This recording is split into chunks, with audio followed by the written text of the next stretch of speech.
Hello, ladies and gentlemen. Today we're going to start a new unit on abstract expressionism.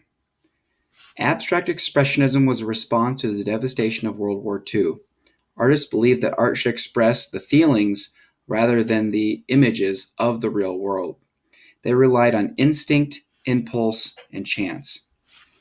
Abstract is when artwork is not referencing something's physical appearance. Artists relied on shapes, lines, and colors, and they thought that was more important than representation or what something actually looked like. So for this unit, you're going to be creating 3 different artworks. Each one is going to be inspired by a different abstract expressionist artist. After you're done with all these artworks, you're going to be writing a single artist statement that talks about each one of these artists. You're not going to make 3 different artist statements. You're just going to write one normal artist statement, use a sentence or two to talk about each one of these different artists. The first artwork we're going to be looking at is by Mark Rothko. Mark Rothko is a Russian-American painter who was born in 1903 and died in 1970. And he was known as creating artwork known as color fields, which is the relationship between colors. He used huge canvases, as you can see on the image on the right, and he uses tones darker and lighter than the dominant hue. So he plays around with colors and uses the different relationships on a large canvas.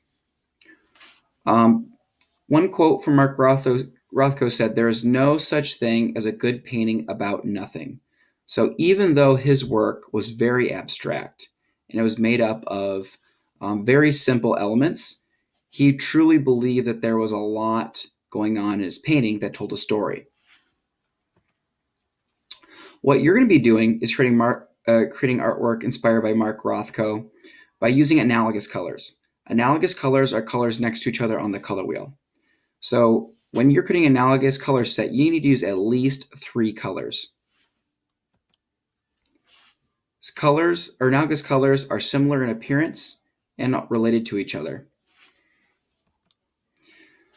So these are 2 examples of Mark Rothko's work. The left one used different hues of violets, and the one on the right used blues as well as violets. All of these are analogous color sets. So what you're going to be doing is using oil pastels to create different geometric shapes of various sizes. Mark Rothko was known for creating mostly rectangles, but feel free to use any geometric shape that you want. You're going to be blending oil pastels to create rough edges and analogous colors. Mark Rothko was known for having a lot of kind of unclean or relatively rough edges along his different geometric shapes. Once you're done with your artwork, if you have time, you can work on the artist statement. The artist statement is found in Google Classroom. These are the specific directions on this slide, but I'll let you look at it more closely in Google Classroom. There is an accompanying video that is in Google Classroom, as well as on this slideshow here, that has the individual directions for the art making steps. So please check out that video and follow the directions that I gave you.